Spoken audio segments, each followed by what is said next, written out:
You guys can have a seat. All right, well, it was a very interesting week for me, and I'm going to tell you that story. I'm going to actually invite Kirk up. Part of what we're doing today is finishing up a series on who Jesus is, and then starting our new series, which actually will officially start next week, but the series on purpose-driven life, and we're going to talk about that a little bit, and so I've invited Kirk to participate in that with me and help me to describe to you what that's going to look like, because it's very important, and we want to set some groundwork for you on that. But, this week was a very challenging week for me. And I don't know if it was a challenging week for you. I hope it wasn't. I hope it was just the most fantastic week ever. But it was really, really challenging for me. And that is that Jennifer's family, all the guys in the family, they typically go on a canoe trip once a year. And they've been doing this for about 10 years. And it's just the guys and the sons. And for whatever reason, this year ended up being the year that I was going to go. And it seemed like it was doomed to fail from the very first moment. Like, Jake and I packed up the car on Tuesday, and as we're backing out of the driveway, the garage door comes off of the track and is not fixable by me in any way, shape, or form.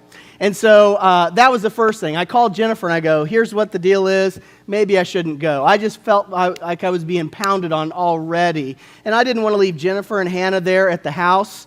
With the garage door exposed, had no idea if we could get that fixed. And she said, no, we'll get it done. Go ahead. And amazingly, one phone call, and we had someone there to make it happen and get it fixed, which was a beautiful thing. But then we got to the campsite, and we found out that one of the trucks, we had 3 vehicles that were coming, so we could put them in various spots along the path, along the journey. So we had exit points off of the river.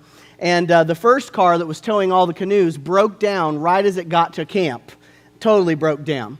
And I just thought, okay, this is going to be interesting. And so we managed to offload the canoes and get the truck back into town in one gear, which is always fun, to try and take it to, Smith's Auto something in the middle of nowhere. And that was scary enough. But what that did is it prevented us from getting on the river on that first day. And in fact, we didn't end up getting out until after lunchtime the second day. And so I'm already worried because I'm thinking, I've got to be back. I can't spend the next 4 days out here in the middle of the wilderness on a river.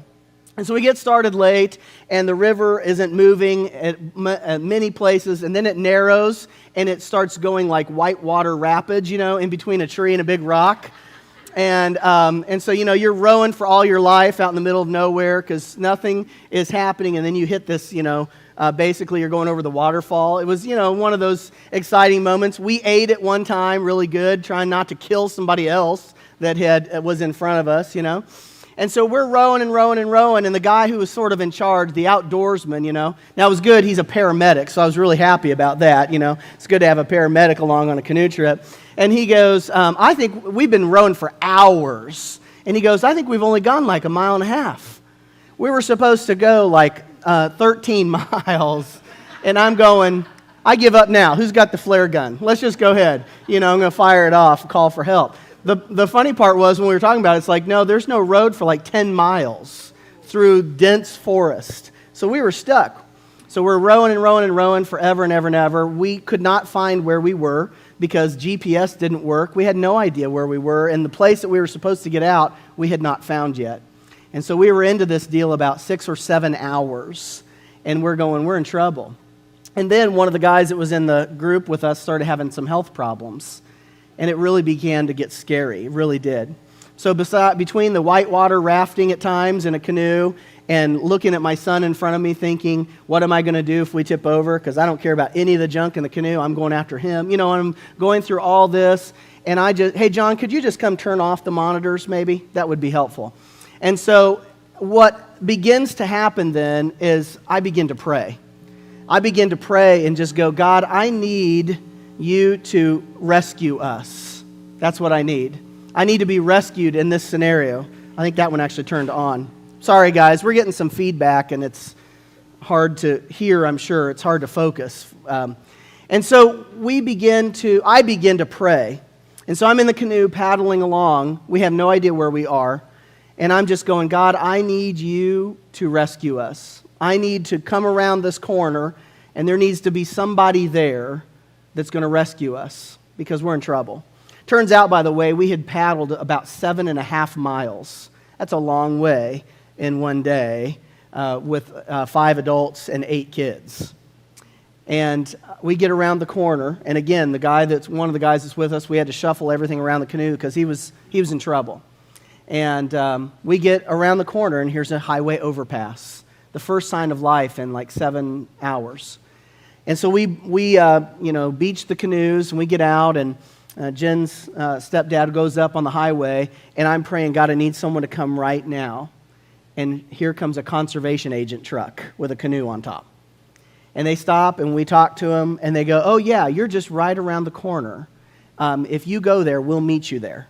And so we got back in the canoes, did a little more whitewater rafting for about a minute, and came around the corner, which we would have missed because it was back behind us. It was a switchback, and they were there. And again, it's a long story, and I don't want to belabor it, but it's important. And so there's 2 trucks, and they load all of our gear and some of us in the truck, and they drive us a half an hour to my vehicle, and we are able to start setting up camp. That was an amazing thing all by itself because God answered that prayer so clearly with that. Well, so the rest of them loaded up the Jeep and the trailer to go pick up the rest of the crew a half an hour away. It was probably 15 more miles away.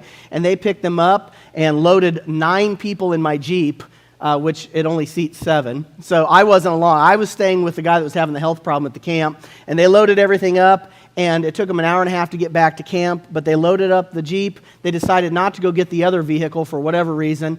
And the moment they pull into camp, guess what happens? The Jeep dies. And it will not start again. Now, we're 8 miles off the blacktop. There's no cell phone service, no GPS, in the middle of nowhere. Now, the amazing thing is, if it had died 6 or 7 miles before, they would have been stranded in the middle of nowhere with a car full of kids and no camping gear because we had all the camping gear at the camp. And so it's a miracle all by itself that it died as the moment they pulled in. Now, normal circumstances at this point, we've had all these issues, it would be easy to totally and completely freak out. But I just began to pray again because God had just rescued us once.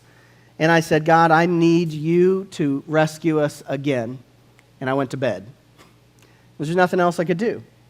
You know, the thoughts in my mind of how am I going to fix this problem, they were there. I'm a problem solver by nature. But I instead just prayed, God, I need you in the morning to rescue us. And I went to bed. And then if you're like me, when you camp out and you sleep on the ground, every 30 minutes or so I rolled over and I would pray, God, I need someone to rescue us in the morning. Need someone to rescue us in the morning. And so I got up that morning. I was the first one up except for some little kid who was roaming around the campground. That was scary, but he wasn't my kid, so it's all right. He's playing in the poison ivy. It's all good. So I get up and I walk out and I go over to the Jeep and I prayed, God, I need someone to rescue us right now. And within 15 minutes, the conservation agents showed up again. Now, where they had showed up the first time was miles and miles and miles away where they rescued us the first time. And they showed up again and I went, I said, guess what? You get to rescue us for the second time. Now, in both the first rescue and the second rescue, I told them, I was praying for you to be here. I prayed and prayed and prayed that God would rescue us. And I don't know if you understand this or not, but He called you to rescue us. It was an important conversation, and there was more to say about it, but that was an important part. So on the way home, so we were rescued twice, and then the storms were coming in, and Jake and I said, we're out of here, see ya, you can keep the tent, we're going home before anything else happens, and hope the Jeep makes it, because it had not been working right. And so we jump in the Jeep, and we started heading home, and Jake's asleep, and I begin to pray. And I began to ask God, what was all that about? It was one of the roughest 2 days I'd experienced in a long, long time. It was far from a relaxing vacation thing. And I began to pray and just go, God, I need to understand if I can, why was I there? What was my purpose in all of this? What was this all about? If you could please reveal it to me. And as I began to pray that prayer, God began to show me that part of it, I think, was for my son and the other kids that were there. And part of it was showing them that there's no need to freak out in those moments, that God is the provider. And I began to think about, that Proverbs 22 that talks about raising a child or training a child in the way they should go. And when they're old, they won't depart from it. And I hope that in some of that, Jake learned some of those lessons. But then as I continued to pray, I thought it was really about the conservation agents. Because I was very clear, and we had opportunity in the car to talk and to say to them, I don't know if, I remember saying to Callie, was the name of the female one. And I said, I bet when you got up this morning, you didn't think that you would rescue somebody today.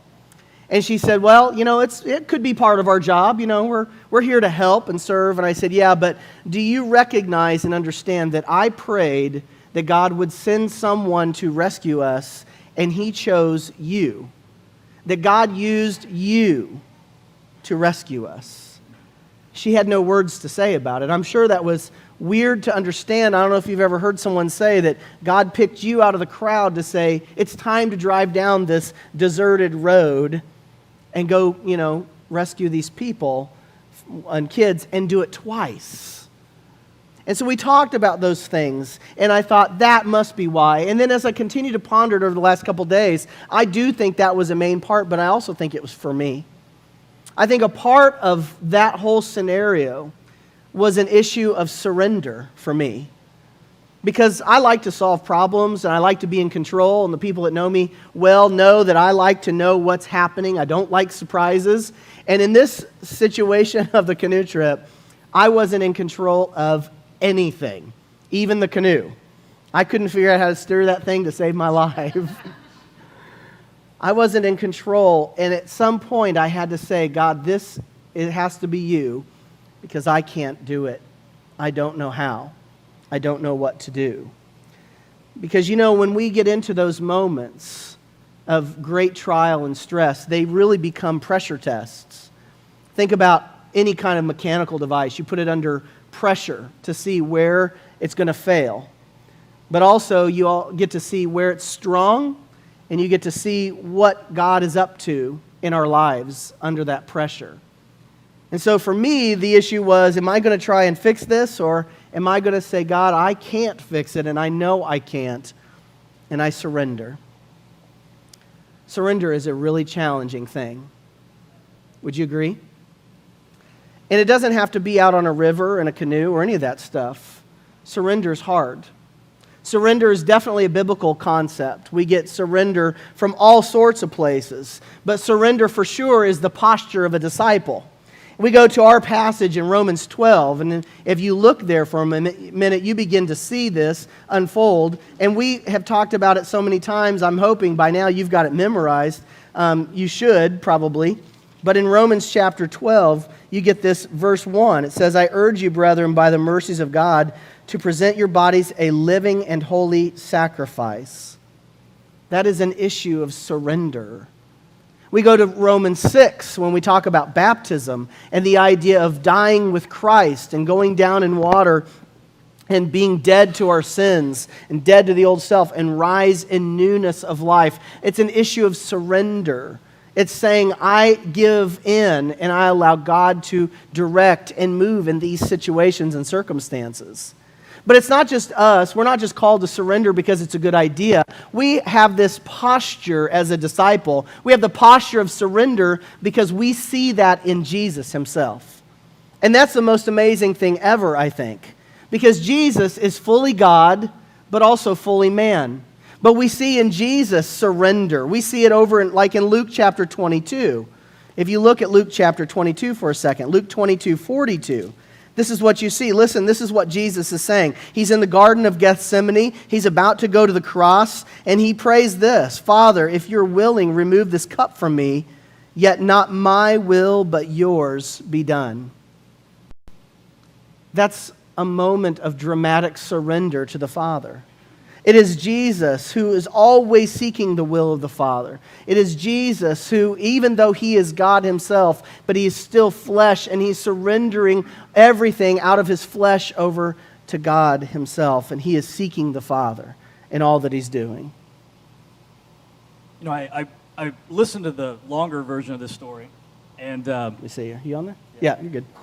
And, what I find amazing about the surrender and all this is if you've known Pastor for a while, he likes the choice, challenge, and control of things. He likes to be kind of in that mix. And when he said, Jake and I went to bed, after the cars died, the second time, they're in the camp, they're 8 miles, I went, you're at the end of yourself. What else are you going to do in that moment? You have the choice to freak out, stay up all night, maybe start hiking in the woods or trying to something, or you move towards God and say, God, this didn't work unless you come and rescue this.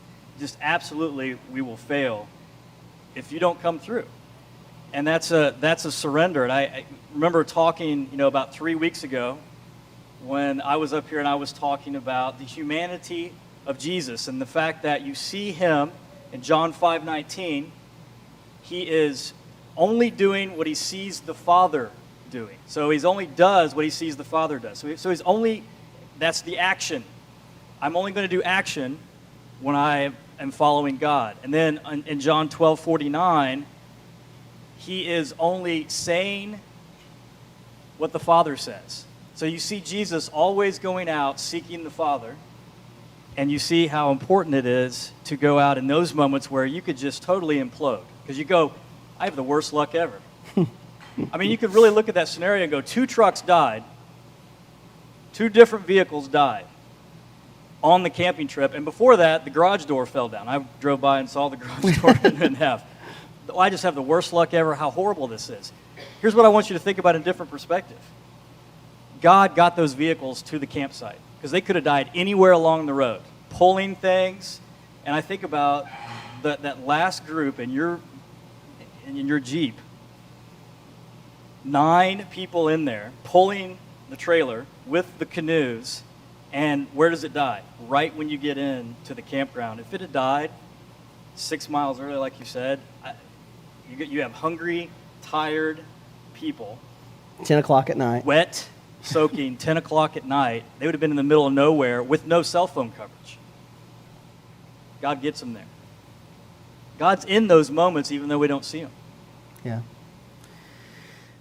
It was kind of an emotional thing, and as I've chewed on it over the last couple of days, and as I was in that moment too, it felt like it was a very real spiritual battle going on. It was like the devil was set to destroy us, and I really felt like that. It seemed like every opportunity he wanted to destroy. We see that through Scripture, by the way. In John 10:10, it talks about him, God defines him as a thief who sets his mind on stealing and killing and destroying. And then when you get over in 1 Peter chapter 5, we get another idea that tells us that he is like a lion that is set to devour. And that's how it felt the whole time. It felt like this was a spiritual battle of the destroyer coming in to really and truly try to destroy. But at the same time, each time that he would attack, it felt like God was there to rescue and to pick us up and to keep us going and to help us through it.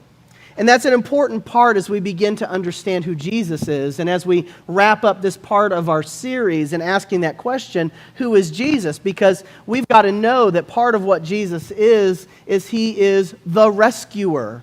Just like in that song that we sang, and we understand in communion and all those things that we've talked about already today, that part of who he is the rescuer. And we get that when we surrender.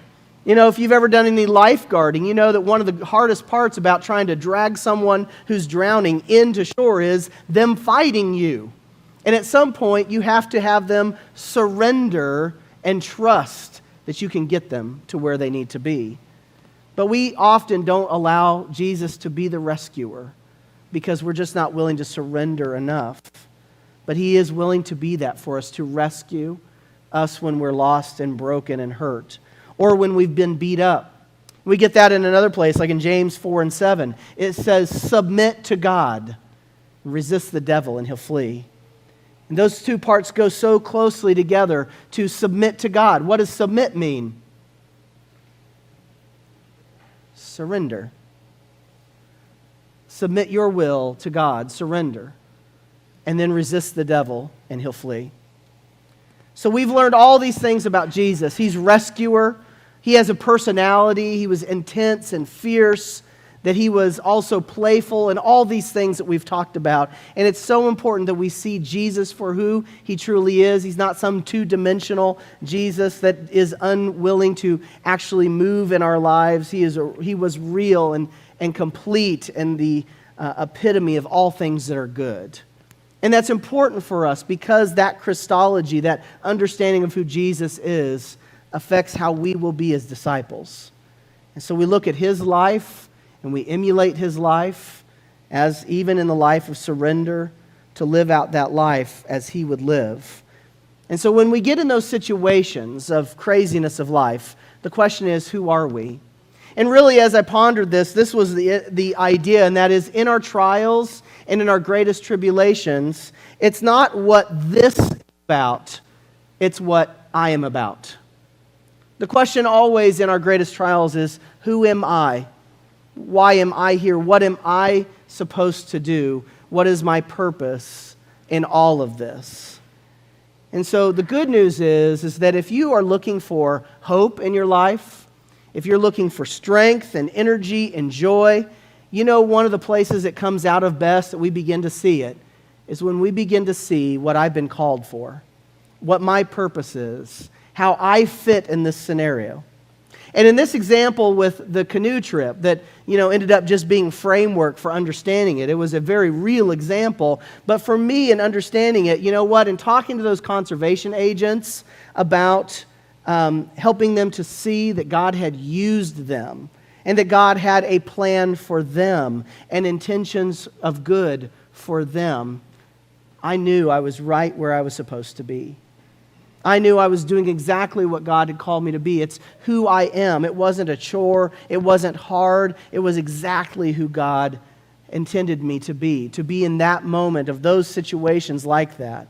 And so in all of those situations, it's not about our circumstances. It's really about the opportunity of who do I choose to be and how has God wired me to be in this moment, in this time.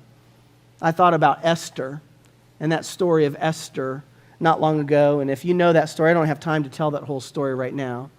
The story of Esther who ends up being queen, and Mordecai ends up coming to her and saying that it's possible that you have been called for such a time as this in order to save her people from evil men. And I think about that all the time, that idea of being called for such a time as this, that has purpose to be able to move and breathe and live and do what God has called us to do as we move toward him. It's important. And so as we begin to ponder that idea, the question is do you have a purpose? Does God have a plan for you? And the answer is absolutely. And this is where we go from this point on. As we understand Jesus better, as we understand who he is, it helps us to understand who we are as disciples, but then to continue to learn and understand, as we've been talking about all year with this theme of move. That's all right. We don't need lights because I don't need any notes. So with this idea of move, and within this idea of move, we begin to understand that God has called us for a reason, that God is moving in us and working in us in certain ways, and that we have purpose in our life. And so, Kirk, if you could lay out for us a little bit of this idea of purpose. Oh, we got our lights back. Nice. I'm going to have to walk around in the dark. Well, we're really excited about this next series that we're coming up, and it's bigger than that. It's not just what we're going to do on Sundays and Monday nights. It's more about a 40-day journey. If you think about in the Bible, 40 days was pretty significant to God in a lot of different scenarios. Moses was on Mount Sinai for 40 days. Jesus was in the wilderness for 40 days. There are numerous examples of 40 days. And what was he doing those 40 days? He was transforming. He was teaching. He was growing. And this is what the 40-day of Purpose campaign really is. It is going to be a sermon series for 6 weeks. It'll not be just on Sundays. It'll be Mondays as well, and I'll explain that here in just a second. But it's also a life group study. And we have set up life groups that we've been having on Wednesday and Sunday nights, and we're going to add Monday nights into the mix for the 6 weeks. But what's so great about this is what this is about putting yourself in a position to be transformed by God. It's about learning and growing more. Now, God does all the work. You put yourself in position. And Rick Warren, with the 40 Days of Purpose in his program, and the book that he wrote, the study guide, and the series, just organizes things. We're not studying Rick Warren. We're studying about God's Word, and he helped organize the way to kind of approach that. So, can I say one thing there? And a lot of people don't like Rick, and that's okay. We're not becoming disciples of Rick, and that's important, okay? We're looking at what the Bible says, but I just want to reiterate that, because I know there's some that have expressed some concerns about it. This isn't becoming the disciple of Rick. This is utilizing a structure, but we're interested in what the Bible has to say about it.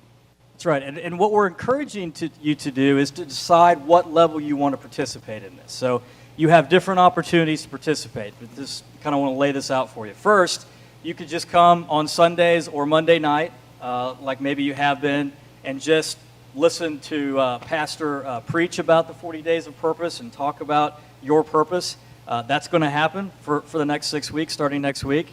You could sign up for a life group, and in the life group, they'll also have a video study and a study guide to go through and be reading the What on Earth Am I Here For book. Okay, this is the new book by Rick Warren. If you've studied this before, he has an older version. This is the newest version. He released it this year. He has 2 additional chapters. He upgraded some of the content. I know this because he starts talking about social media, and when he first came out with that, social media was really not much of anything. So your level of participation could be just Sunday or Monday. It could be coming into a life group on Wednesday and Sunday nights. And what we really encourage you to do is to go for as deep a level of participation as you can. Now, what does that mean? Well, read the book. It's broken down into 40 days. You read a chapter a day, not really long chapters at all. Itty-bitty. Very itty-bitty. I mean, really takes, in some cases, 5 minutes, some cases 15. But every day you read the book, you go to the small group study, and you come here and take notes on the sermon. Right. And that's the deepest level of participation. Now, here's the great catch. This is the marketing part of this, right? From Suburban Missionaries, which is actually a nonprofit that Spencer and I started almost 10 years ago, that we have decided to provide opportunities for 100 families to get all the materials for free. So if you want to participate in this, you would get a book and a study guide for 100 families, new families that want to participate in the small group study. For those that have existing life groups who have been a part of our Wednesday night, Sunday night program, are attending life groups, Renew is going to buy your materials. So you won't have any out-of-pocket cost at all. So you will get scholarship for that. You get all that. So here's the next. It's like, but wait, there's more. On Monday night, okay, Monday night, the well service. If you've ever attended the well service, it's great. It's kind of very laid back, low key. Spencer is going to lead that as a small group like program, and it'll be a study of purpose driven. We will not watch the videos like we do in the other life groups. Spencer's going to lead that. He'll go a little bit off cue. Might show a little bit of the video when it's important from time to time, but we can obviously hold a lot more people on Monday nights than we can in homes and life groups. So you have an opportunity to sign up for Monday night, and then Spencer will actually have and follow kind of the small group study plan, but you won't see Rick Warren up on the video. You'll see Spencer Dunlap. And we can have it in here as many people we sign up. So here's what I want you to consider and do. This starts next week. We have to assign materials coming this week. So if you have not been in a life group or you want to participate in I'm going to call it the big life group on Monday night, the sign up is on the table outside the door. And I need you to sign up because we need to go in and identify the materials. If you're an existing life group, your life group leaders will make sure that they get enough materials, and I'll be giving them to you or to them so they can give them to you. But if you want to sign up, please sign up today or by at least Wednesday this week. Okay? Yeah. And so it was important that we took time to make sure we explained this to you. But it's important because of where we go from here.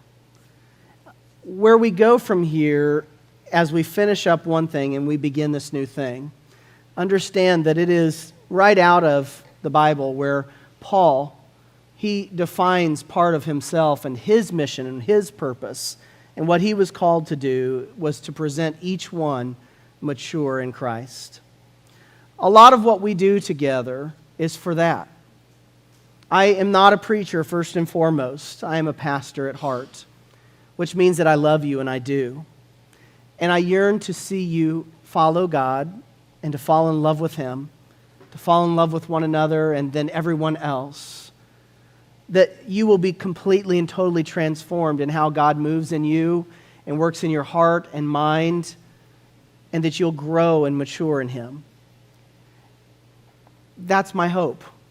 That's what I pray for. It's what I prayed for last night as I went to bed, that you would be here. Just like I prayed for those conservation agents to show up and rescue us, I prayed that you would be here today and that God would touch you in some way that would begin to transform you or continue to transform you, because we have people in every walk in this room in their spiritual journey with God.